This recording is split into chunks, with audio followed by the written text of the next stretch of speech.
Good afternoon. Welcome to the Washington Office of Refugee and Immigrant Assistance Providers Meeting.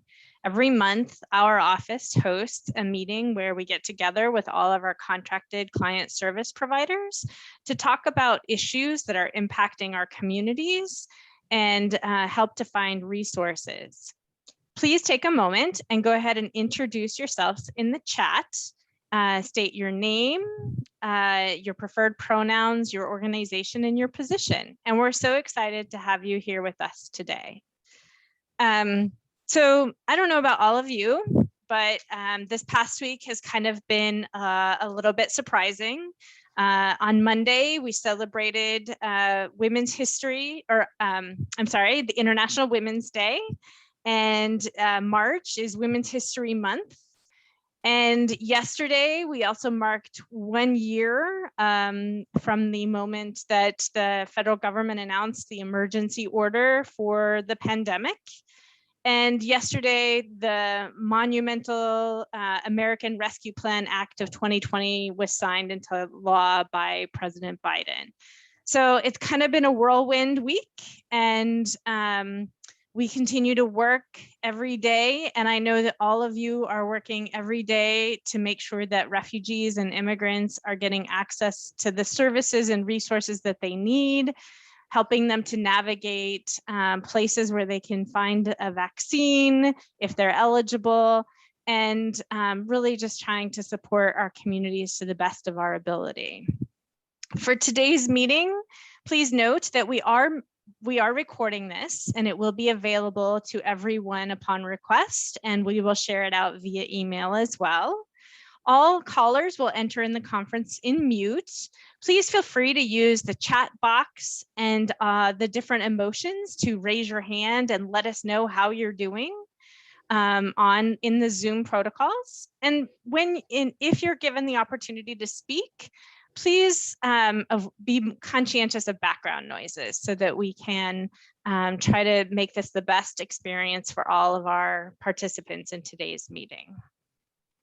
We're very excited and honored to welcome Kathy Kennard from the Office of Family and Adult Homelessness at the Washington State Department of Commerce.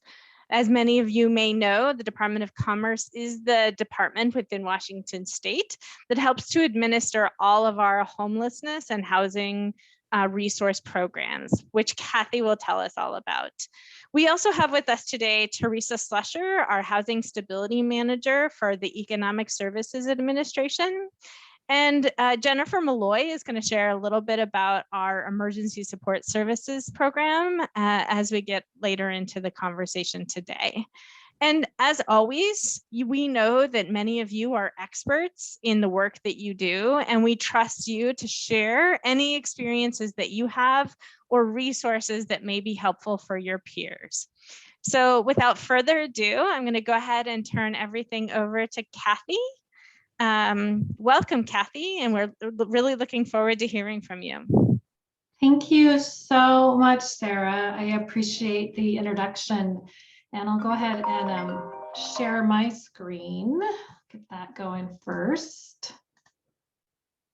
And can you see my screen? I don't think you can. Can you? Oh, we can see it, Kathy. Yep. Oh, perfect. Okay, great. All right, let me just arrange a few things more. So again, thank you so much for this invitation. My very first social work was at the Thurston County Refugee and Immigrant Service Center in downtown Olympia, Washington. Now Jamie Curtis has a hair salon there, but that was where the Thurston County Refugee Center was, and I worked there 30 years ago for several years with Mickey, who was the director, and I had just come out of spending several years in Southeast Asia and had visited a refugee camp, and my hope and dream was to actually work at the federal level for the Office of Refugee and Resettlement, but I got to work in Thurston County for a number of years before I started in state government. So I'm always happy to talk to you folks. Probably about 20 years ago, I tried to get a job in this office, but it didn't work out, and that was fine. Happy to be here today to talk about homeless housing resources. So I'm not sure I'm going to be able to meet the intention of talking about all of our homeless housing and programs and resources. Couldn't do that in the time allotted, but I will be able to talk about the COVID-19 housing resources, so the ones that are more relevant to what's happening with us currently. So let's get started. Let's see if I can get my slide deck to work. So the Department of Commerce is an agency that does many things. Housing and homelessness is one of them.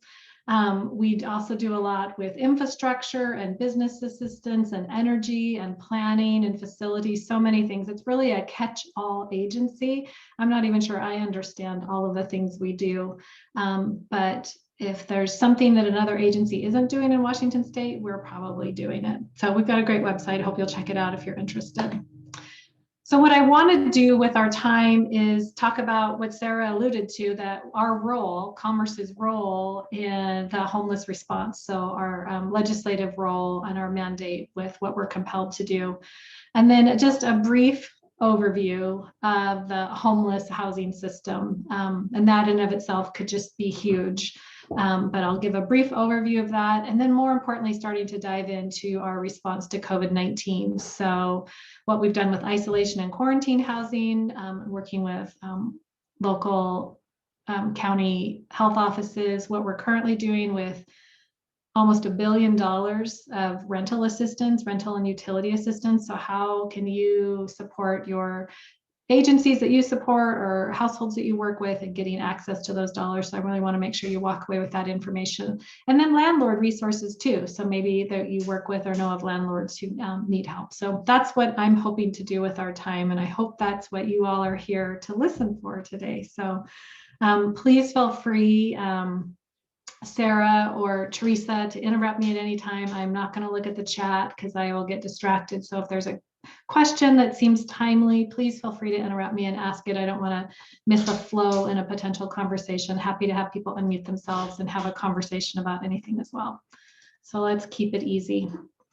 So yes, the Department of Commerce is compelled by statute to address homelessness in Washington State and develop a state plan. And our state plan's a 5-year plan. We're in the middle of it.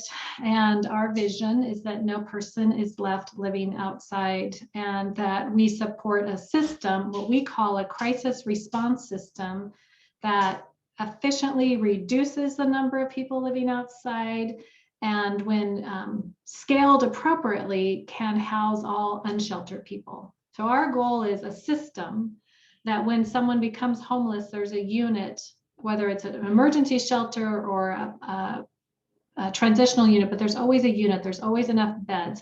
We're not in charge of ending homelessness, addressing all of the issues around poverty or race or any of those big issues, but we're in charge of a crisis response system so that there's always a place for someone to go and that no person is left living outside. So our guiding principles are that all people deserve a safe place to live, and that we need to work on this urgently with bold action, and that the interventions are data-driven and evidence-based. So we have a plan that addresses that, and it was so we have a plan that addresses that. So I just want to do this double check too. So there are two federal definitions of homelessness. Sometimes it can be really confusing, especially when you hear about the number of people homeless, and especially when you hear about the number of school children that are homeless. So one definition of homelessness comes from the Department of HUD, so Housing and Urban Development, and the other definition comes from the Department of Education. And so when they talk about their numbers, sometimes they're different. And I just wanted you to know that we are aware of that, and we know that, and sometimes we have to explain it a lot. But for the Department of Commerce and our programs that I'm talking about, we focus on the HUD definition. So these are people living in places not meant for human habitation. So living outside, living in cars, or they're living in shelters or transitional housing. So housing that's not permanent, they're going to have to leave. Also losing a primary nighttime residence and lacks the resources to remain housed. people fleeing domestic violence, and people who have to exit an institution like a jail or a mental hospital after stays of less than 90 days. So that's our bucket that we talk about. Department of Education also includes people that are doubled up. So you often hear this, they're doubled up because of loss of housing or economic hardship. So that bucket gets even bigger, that funnel gets even bigger when we talk about that. So when they talk about the number of like homeless school children, those also include children that are living doubled up, not necessarily living outside, but it's just a bigger bucket. So trying to figure out the best way to talk about how this works. So commerce, so we're in charge, we get the state money for addressing homelessness, comes from something called a document recording fee. Sometimes people ask about that, but it's a document recording fee. So on real estate transactions, so if you were to sell your house or buy a house or redeed your house, you're going to do a real estate transaction with your county auditor. That transaction fee is what fuels the state's response to homelessness. We also get some general funds, but it's primarily the document recording fee. And then we also get federal dollars. And until recently, the federal dollars weren't that huge, but right now they're really big. So the monies come into the Department of Commerce, and we give the money to county governments, local governments. So we do not do direct service with people or households or families. We give the money to counties. And of the 39 counties, we give it to about 70% of them. And sometimes the counties don't actually have capacity at the county to run the programs. So they opt out and we give it to a local nonprofit. So we have a lead person, or lead grantee, a lead entity in all 39 counties. And the majority of them are counties. The counties then in turn determine, the specific priorities with those dollars and the strategies of how they're going to be spent. They select the sub-grantees, the service providers, and then they do the monitoring. But it's really the local nonprofit housing providers who are doing the work on the ground. So there's this flow of money. Commerce has a statewide program. Counties get to put their signature on many of the things and use local priorities, consider what other local dollars are available, and then subcontract it to service providers. Sometimes people are confused about that. They think that we actually do the programs here at our office or help people directly, and we don't. We always have to explain that we're the funder. So to set us up for what we're going to talk about shortly, all this new rental assistance money, I wanted to share a little bit of data, and unfortunately I don't even have the latest number. So the Census Bureau has what's called the Pulse Survey, and since pretty much all of 2020 and the pandemic started, we've been using that Pulse Survey data to understand the number of renters who are not caught up on their payments. So I know this says 137, but I actually think it's about 152,000. So currently in Washington State, we're 7 million people plus. There's about 152,000 that were identified in the survey that are not caught up on rent payments. It's a lot of households that are at risk. Knowing that the median rent in Washington is about $1,100 a month, 1 month of unpaid rent to the state would be $151 million. So it almost makes a little bit of sense. And if you heard me earlier, you heard me say we have almost $1 billion. So in many ways, maybe we could fix this a little bit. We're going to try. So we know from this survey approximately how many people are at risk. We're doing a little bit better than average in terms of what's happening across the country. And only about 13% of us are behind. But this is something we pay careful attention to, and we're asked about all the time as well. What's the need? What are we trying to address? So beginning last March, the first funds that came to the Department of Commerce for COVID response were for isolation and quarantine housing and emergency shelter distancing. So our funds helped pay for if a person needed to, became sick and couldn't stay with their family anymore, or if it was a first responder, or if they were homeless, our funds paid for hotels or other options in communities for people to stay. In some places in the very beginning, remember, many counties were setting up at fairgrounds. They were so concerned, as we all were, that there would just be this huge influx of hundreds, if not thousands of people. And so they use these funds to get ready for those big waves.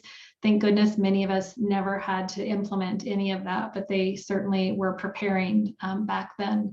Those funds also helped pay for shelter distancing. So in many of the urban areas, there's a lot of congregate shelters for people who are homeless. So you're sleeping on a mat next to a mat, next to a mat, next to a mat. It's never been the model we've wanted, but what we had to do right away, and King County led, was we had to get people separated so that the disease wouldn't spread amongst the homeless population, who already is so isolated and highly vulnerable. So lots of hotel, motel setups and shelters, and hundreds of them. You'll see that in the media quite a bit for King County.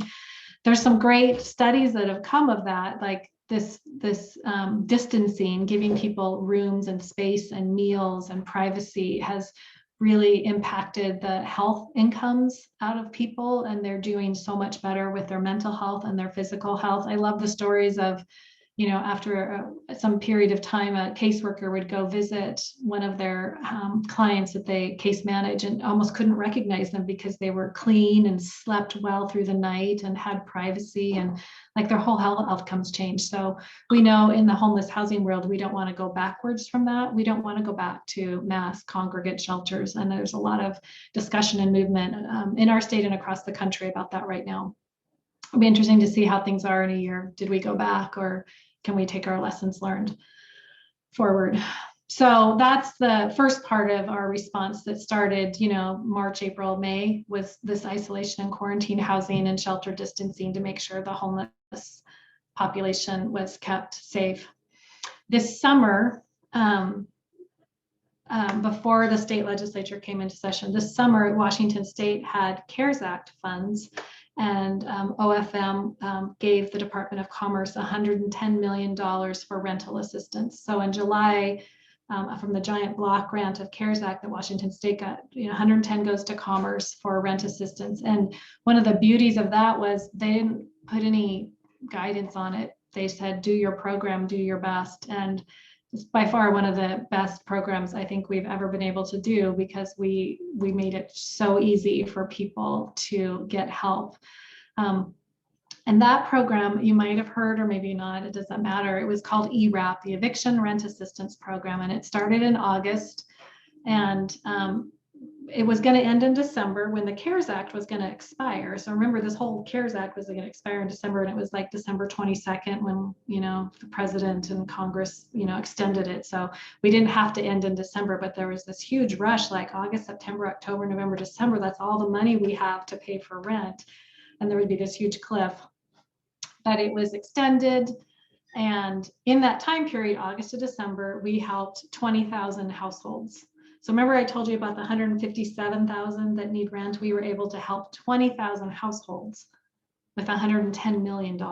So it didn't even begin to address the need. And many of the programs across the state, the minute they opened, they pretty much had to close so quickly. They were just inundated with asks for help. That period of time, we were only allowing for 6 months of rental arrears, so they could go back as far as March when the pandemic was declared through December. We would pay 6 months of rental arrears. And at that time, we would only make an 80% payment to a landlord. So even though your rent was $1,000 a month, the most the program would pay for a arrear month was $800. We were a little worried about that landlords wouldn't accept it, but we found that by far less than 2% turned down the program because of the limited payment. So that was ERAP, and December ended. And then the state said, we need to give you a little bit more money. There's no more CARES Act we're going to give you, but they actually gave us another $43 million. So remember I said it was 110. They gave us another $43.5 million to extend ERAP. So ERAP is now going to go through June. So we have this really flexible state program called ERAP. And while all this is happening, the good news is the federal government's come through as well and given us a whole bunch more money. And so this is the other program down here, the 322 million is actually 510 million that came to Washington State, but the federal government gave like King County and Snohomish and Pierce and Spokane and Clark direct awards. So they got direct awards plus we got 322 million to give to everyone else. So total of 510. This program's different, but it's the same thing. It's about preventing evictions, and it's a little more difficult. So remember I said how happy I was when OFM just said, here, take this money and do good things. We did good things. But then the federal government said, here, take this money and here's all the rules and all the requirements and all the things you have to do to spend $1. Both of these programs are operating at the same time right now. So that can be a little interesting. And remember, I said it goes commerce, local government, nonprofit provider. So big heart to those nonprofit providers who are managing two types of programs right now, an easy one and a hard one. And the easy one, it's going to end in June and the money's running out. And the harder one is going to end in December. And there's money will probably run out before December too. So I hope that makes sense. And I just want to pause for a second and see if there's any questions or something people want better explained. Hi, Kathy, I'm not seeing any questions in the chat, but just to clarify that $32 million, that's the Treasury Emergency Rental Program that just came out. Okay. Yeah, I'll talk more about that in a minute. Yeah. Are there any other questions? I'm not seeing any, and I don't see any hands raised. So I think you're good to go on. Fine with me. Okay, so we have two programs. And again, as Sarah said, I could talk more about our other homeless housing programs that also pay for rent, but I really just want to focus on these today. Oh, and there's noise in my background. I hope you can hear me. I'll talk loud. So there's more programs, but anyone who needs rent assistance right now, these are the programs to go to. So this is where I want to spend time. So there's ERAP, that eviction easy program, and TRAP, Treasury Rent Assistance Program. So we named them differently just so providers could remember what forms, what rules, what forms, what rules. So we've also aligned ERAP with TRAP in that, remember originally it was only 6 months. We said, you know what, now you go to 12 months. So households can receive up to 12 months of financial assistance. And it dates back from the pandemic beginning in March 2020. So it can receive up to 12 months. And for ERAP, it was just rent and will remain just rent. But for TRAP, it can also include utilities, which is great because we know that sometimes people make decisions about what bills they're going to pay. So they could have tremendous utility arrears that they can't pay off as well. So the Treasury Rent Assistance Program allows for utilities and future rent payments, up to 3 months of future rent payments. So depending on the household's need and where they're at with employment, they could be assured up to 3 more months of rent payment. So that's really exciting. One good component and exciting about the Treasury Rent Assistance Program. The federal program, the Treasury program, there are 3 criteria for being able to access assistance. And again, remember, there's not necessarily going to be enough assistance for everyone. Remember, there's 157,000 people. There's a lot of money, but it's probably not going to be enough for everyone. Income at or below 80% of area median income. And then experiencing a financial hardship directly related to the COVID-19 outbreak and the ability to pay rent, and at risk of experiencing homelessness. And just like any good federal program, all of this has to be thoroughly, completely documented 12 ways. ERAP, we didn't do that. We took people at their word. We believed what people told us, and we were able to help them. But with Treasury, this is what we've got to do. So there's more forms, there's more process, and it's going to take more time. That was one of the cool things about ERAP, is that because there wasn't a lot of documentation requirements or signature requirements. We were just able to help people. The payments went fast and people could get paid fast. And this is really going to slow things down. So the service providers know what they have to do to meet these requirements. They have the forms, they have the instructions, they know how to help a household through them, but it's just going to be a little bit more work. And for the most part, people who need help, sometimes don't mind filling out extra forms.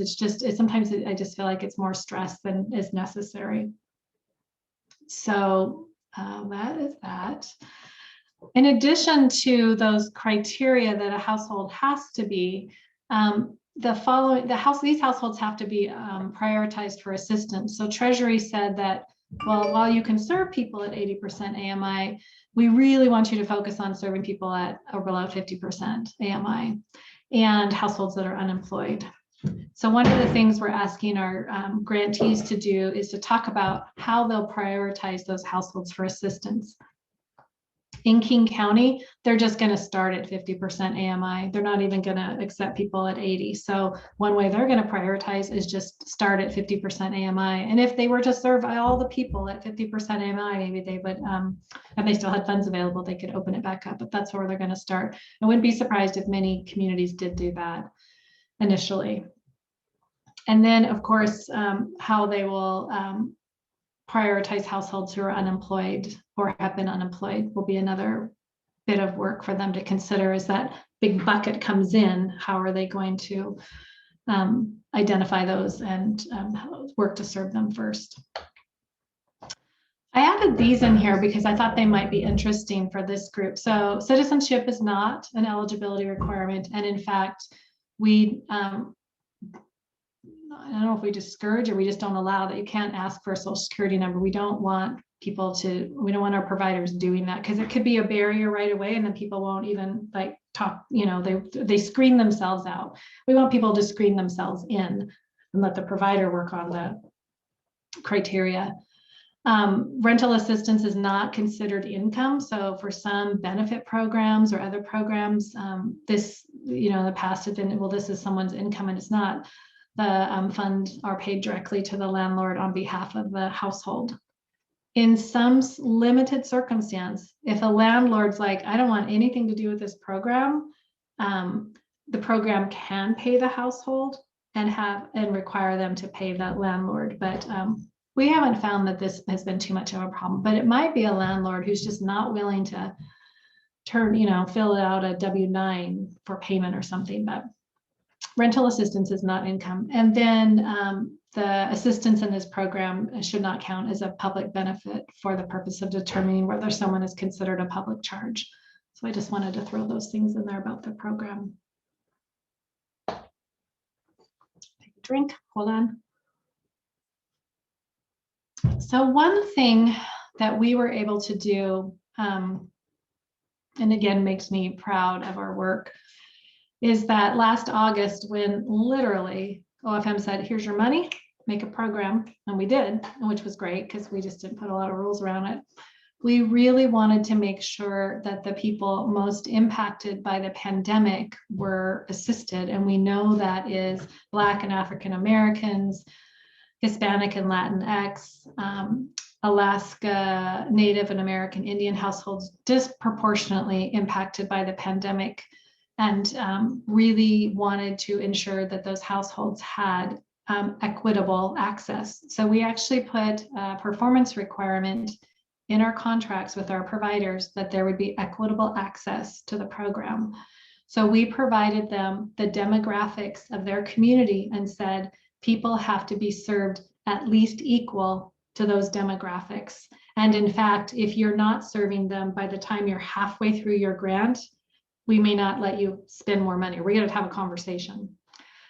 So to support our requirement, we said that they had to contract with what we call buy and for organizations. They had to contract part of their funds to these buy and for organizations. So we define that as an organization that serves a specific community. They're culturally based, directed, and substantially controlled by individuals from the populations they serve. So it's a small list in Washington state, but it is an important list. And we found that the majority of our grantees were able to forge new relationships with what we call these by and for partnerships. And they met and exceeded their demographics, surprising themselves even. So they were able to serve more Black and African Americans, more Hispanic and Latinx.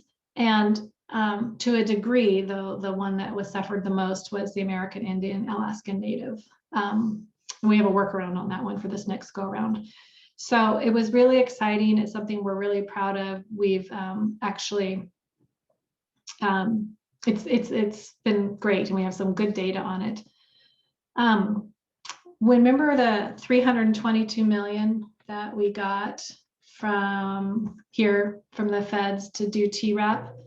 Washington State also gave us money to continue the buy and for partnership. So they gave us an extra $16 million. The legislature had said, hey, that thing you did with ERAP, keep doing it with TRAP. And here's $16 million to add to your 322 to keep doing that work. So that's kind of cool. We're proud of it. We're not experts at it. We still are learning so much. We did a survey with all of the buy and for sub-grantees. We had a third party do the survey to learn like how can we make this better, what didn't work, et cetera. We have a lot of work to do ourselves and work to support our grantees and nonprofits who are doing these partnerships. But kind of funny, in the time of the most crisis with the least amount of turnaround, like we tried this really hard thing. And I'm glad we did it, because now it's like, this is the way we're going all the time. So yeah, so there's extra money in that contract to continue those partnerships. And so far, we're excited about what we're learning. So I'm kind of wrapping up my slides. So I hope there's lots of questions. Or if not, that's okay too. So as service providers, as people who work with programs and potentially households, I really want you to know where to find a list of those people who are doing that. So like I said, all 39 counties have a rent assistance provider doing this program. And this website will take you to that information. And of course, as soon as we update our website, like something changes. So I just love it when people say, I went to your website and it says the page doesn't exist, or it's closed or something. It's like, well, we cover probably because they didn't tell us. Email me, tell me. We always want to keep this a live document. People use it all the time. And it doesn't matter about the ERAP program or the TRAP program. I wouldn't ever coach anyone on that, because like I said, all 39 counties are at different places with their spending. ERAP's going to go away, and TRAP's going to take over. But maybe if someone came in and needed utility and they had ERAP dollars, which you can't use for utility, you would use TRAP. So I don't think that people need to talk about like, oh, I want to sign up for this program. Just, it's rent assistance.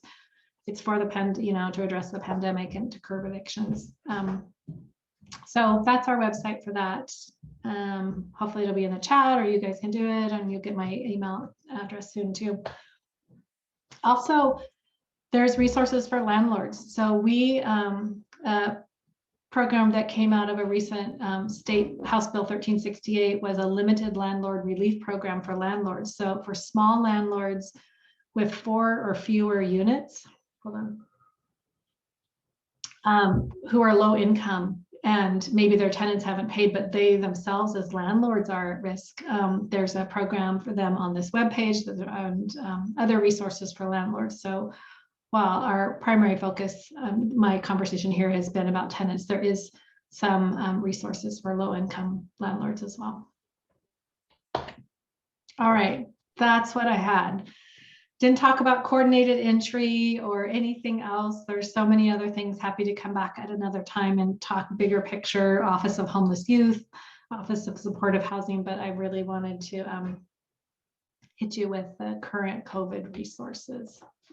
Thank you so much, Kathy. And there are a couple questions in the chat. So with your permission, I'll just go ahead and ask them. And also, we will be following up with you and ask you to share your slides so we can email them out to all of our providers. So the one question is, can you use both ERAP and TRAP to pay people's past due rent? And does that go back to March of 2020? A provider, yes. So if I came into a provider today and had never been assisted in this whole time, and had rental arrears from last March, so almost like a full year of rental arrears, the provider could use ERAP or TRAP, whatever funds they have available, they can use. And it's up to them. They're the ones whose buckets, are full or not full. But yeah, for sure.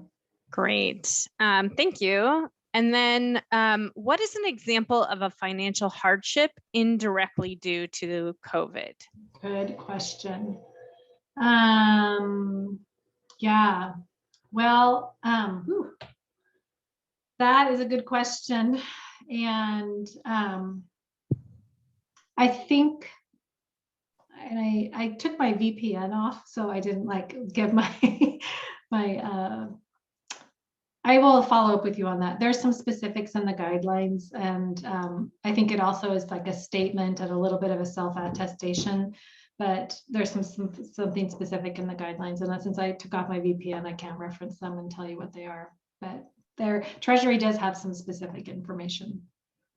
Sure, that would be great. We can follow up and make sure to send that out to all of our listeners today.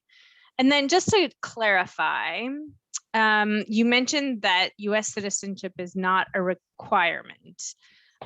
So for people who are unauthorized or who don't have a stable immigration status, are they required to show ID or any kind of social security number or anything in order to apply? No. And if you find out that's happening, you need to let us know.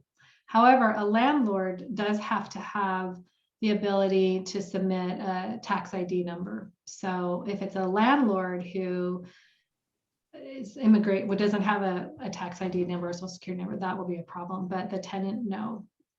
And so that's considered a high barrier and it's not required. Excellent. Great. Thank you so much for that. And I think that's really, really very helpful for many folks. And then the question is there a pre-assessment that is required, or can we refer clients directly to programs? Oh, I think you should refer. I mean, it is kind of interesting to think about, some of this stuff right here, but you interpreting financial hardship or at risk.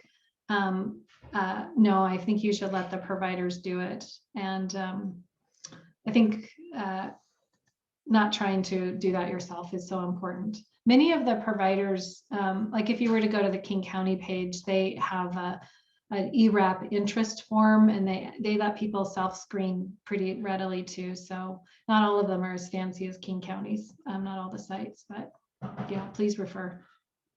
Thank you. Are there any other questions for Kathy?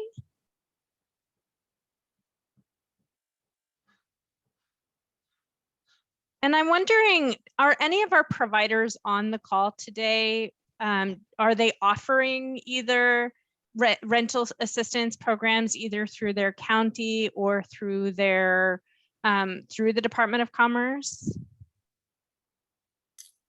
Hi, this is Irina from Vancouver, Partners in Careers. We were approached by Clark County to administer TRAP, a rental assistance program for refugees and immigrants. So we haven't gotten it yet. We kind of know approximate amount we might be able to use. And yes, go back as far as March 2020. And we were told that the funds should be used by September, and UCAT has said December. So like I said, we haven't seen the contract per se yet. So, but we're excited. We're so stoked, and it's a huge amount for us. Well, I guess I can probably say it's for what we've been told, it's $912,000, including 14% of admin fees.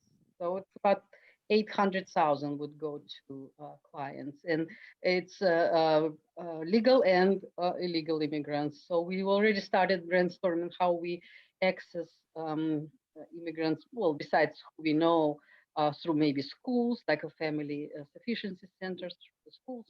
So we already started brainstorming. So it's coming. We're excited that we can assist with that huge need. That just made my day. Thank you so much for sharing that. You're one of those buying for organizations, and you're one of those organizations that the state legislature said, hey, TRAP's great, but we're going to give more money because what you did in ERAP was really good, and we want to continue that. And Clark County reaching out to you and partnering with you just is exactly what should be happening. I want to clarify. So Treasury, the Department of Treasury has told us that by September, 65% of the funds have to be spent. So I think that's one thing that maybe Clark is saying, that, you know what, you got to spend your funds by September. And they can put that extra thing on you to spend it, but the program doesn't end until December. So it's probably Clark County trying to figure out how can we make sure at Clark County that we're spending as fast as we can. So that might be one of the reasons for that 65. Good to know. Thank you. Yeah. Good luck to you. I hope you guys have a great program. I'm very excited to hear that. We are excited too. Thank you. Kathy, this is Gina from South Seattle College. Hey, I have a question. You mentioned earlier about the people who unemployed will be qualified for the rental assistance. But then, what if they unemployed but they receiving unemployment? Wouldn't that become their income then? Unemployment does count as income. So when the provider is looking, and there are two ways in this program. There are two ways in this program to look at income. You can look at, I wish I could say it, like the whole year of 2020, or you can look at the last 90 days. And so providers will work with figuring out which is going to get someone to qualify for the 80%. And then the types of income, unemployment is a type of income, but unemployment is not usually what will get you at 100%. So while it may count, it probably is still going to be okay. And I am 90% sure of everything I'm saying right now. So I wish I could bring up the guidelines and read them to you, but. Okay, again, so basically it's just partially, partially, they can partially get some partial help. Yeah. So then again, don't have your household screen themselves out because they think, oh, I'm getting unemployment. Don't have them, have them apply. There could be other things. So please have them apply. Okay. Don't talk themselves out of it. Okay. Great question, Gina. Thank you. I also see, just for your information, Kathy, in the chat that we do have Korean Women's Alliance or Association in Pierce County is also doing rental assistance through Pierce County, as well as Tacoma Community House and REACH. And so two very great programs to reach out to if you're working with people in Pierce County. Yeah. Are there any other questions or comments, either from our local providers or questions for Kathy?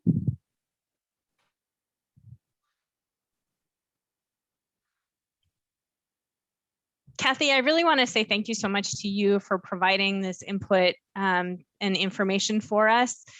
There's been so much information and so much money that I think sometimes it's hard to follow. And so it's great to have somebody come on and really help us to understand the flow of money and how it's working, and help to make sure that people know that resources are available for people regardless of their immigration status, and really helping to get people connected is something that we do. Yes, perfect. Thank you so much for the opportunity. And again, please don't ever hesitate to email me anytime if you have follow-up questions. We will, and we'll share your contact information as well. So thank you. Thank you. All right. At this point in time, we're going to go ahead and go back to, we're going to ask actually Jennifer Malloy from the Office of Refugee and Immigrant Assistance, our program administrator, to share a little bit about our own emergency support services for refugees program. And then we can continue the conversation about other local programs as we have time. Jen, are you there? Oops. I am here. So is Teresa not going to be speaking? Wait, is that correct? Let's see. Teresa, are you on the call? Did you want to speak? I'm here.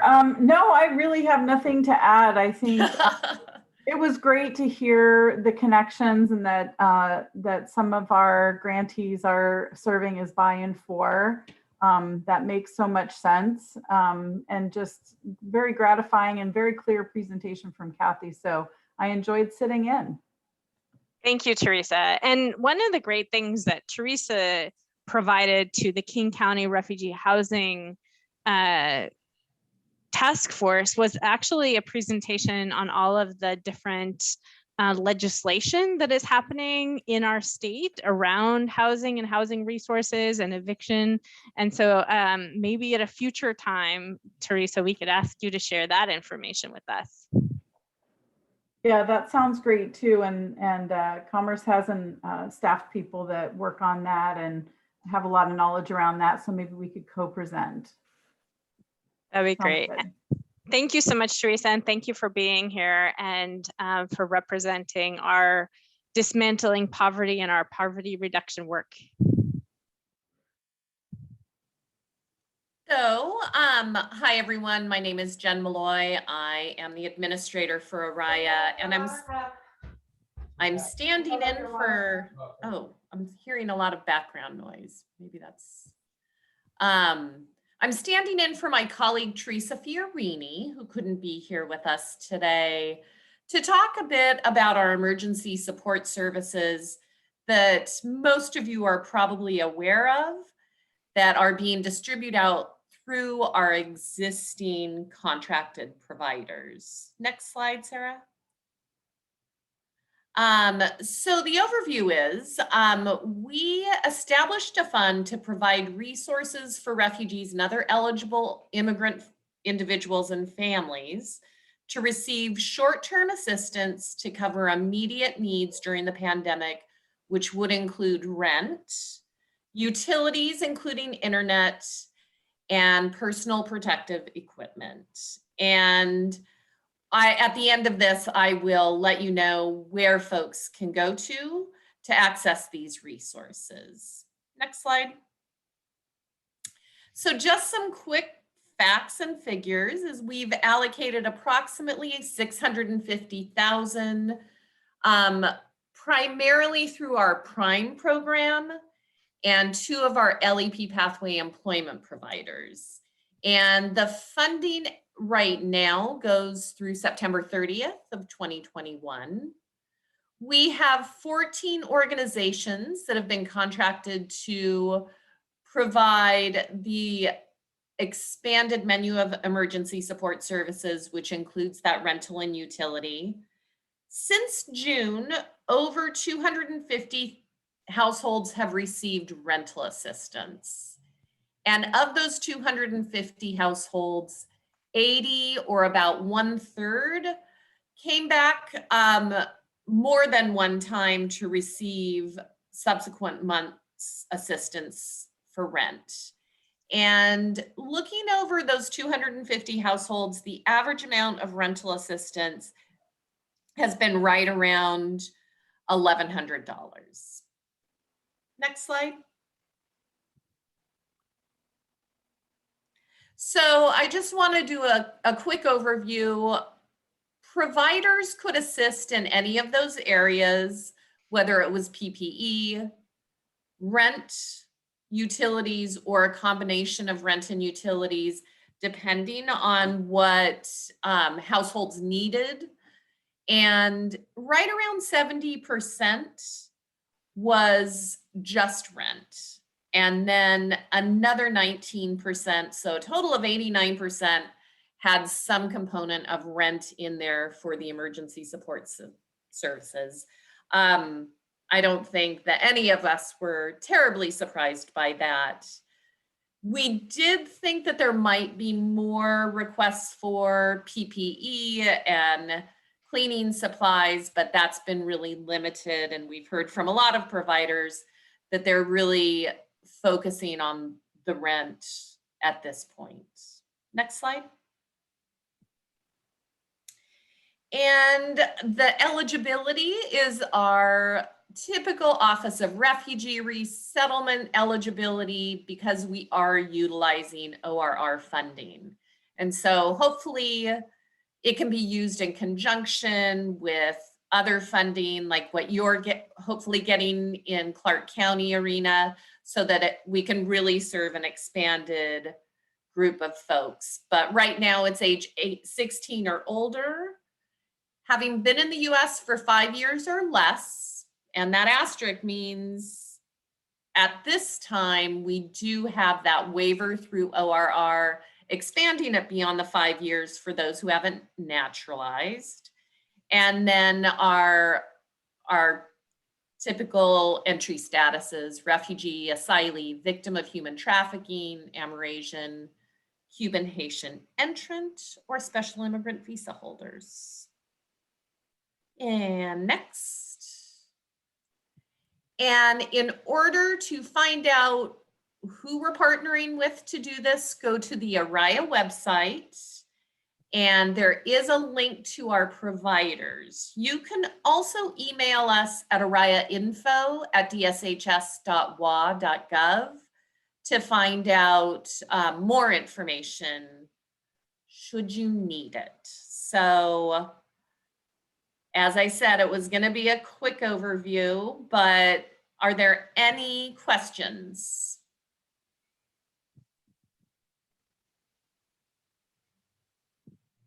All right. Well, it is 2:52 on a Friday. So Thank you so much, Jen. thank you, everybody. I would like to, why don't we go ahead and spend the last 7 minutes or 8 minutes that we have. And if you have any other questions for Jen or Kathy or Teresa, and I think anyone, or would anyone else like to share any resources that they find? We have heard, a significant amount of concern about people who have months and months of back pay due to landlords, upwards of thousands of dollars. And so I think it would be great, to kind of have the conversation if there are other resources. And yes, we can go ahead and post our link in the chat. And then I think this question is for Kathy. And the question is there anywhere we can refer our clients to ask about the rental assistance programs? Is there a general phone number to call? Or how do we refer our clients depending on what county they are living in? Right. So there's no general phone number. If they call me, I'm going to look at the website. I'm going to put it in the chat right now for you. Where it actually, you know what? Do you mind if I share my screen again? Nope, that's fine. I'm going to stop sharing. Can you see my screen now? Not yet. Now? Yes. Okay, perfect. On our webpage, and this is the link I'm going to give you.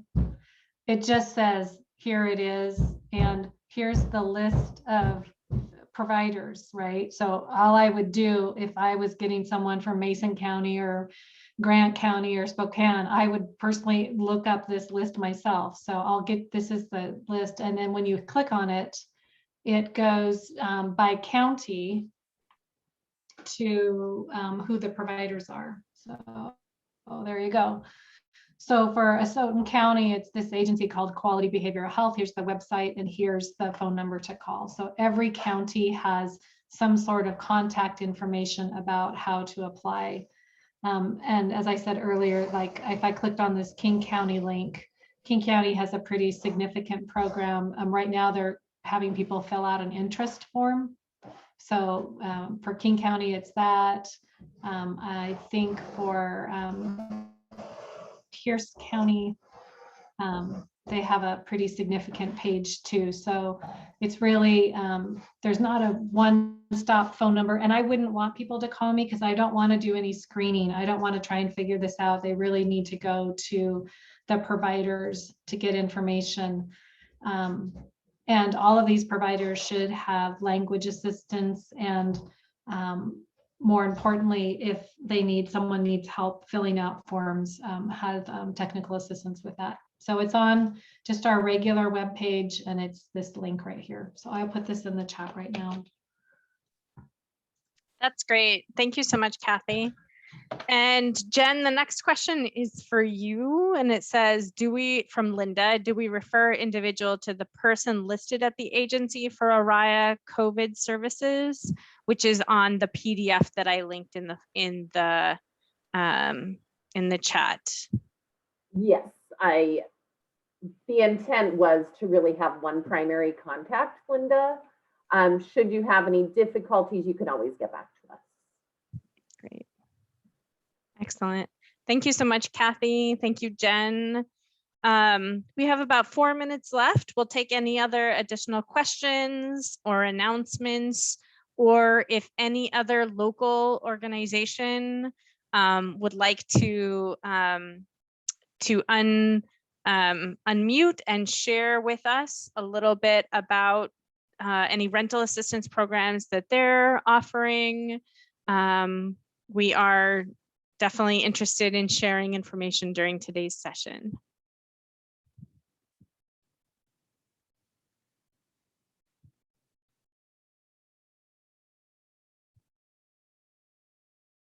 The only other piece of information that I'd love to share with all of you that I think I shared last time, that much like the Department of Commerce and receiving funding from the legislature, the additional CARES Act funding, our office received an additional $65 million of CARES Act funding to continue the Washington COVID-19 Immigrant Relief Fund.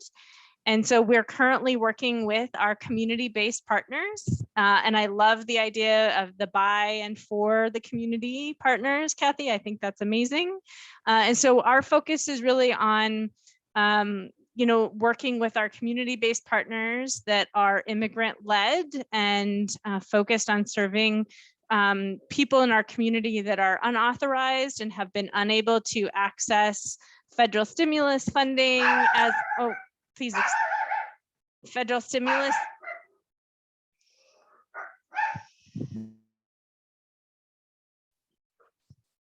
We love working at home. Federal stimulus funding and or unemployment due to their immigration status. So we will be sharing more information about that in the next couple of days. All right. Kathy, is there anything else you would like to say to share with the people on our call today? No, just so grateful for the opportunity, and I'd love to come back another time. Thank you. Amazing. Kathy, thank you so much for your time today and for the prep work and all that goes into doing a presentation like this. And we just really want to say thank you to all of our community partners who every day work to provide services for refugees and immigrants in our communities and really work with us to make Washington State a welcoming place. I hope all of you have a nice weekend and are able to get out and enjoy some sun, and that you are safe and healthy and well. Thank you so much and have a great afternoon. Thank you, Sarah. Thank you, Sarah. Thank you, Sarah. Bye-bye. Thank you, everyone. Yes, thank you, everybody. Thank you, Sarah. Thank you, everybody.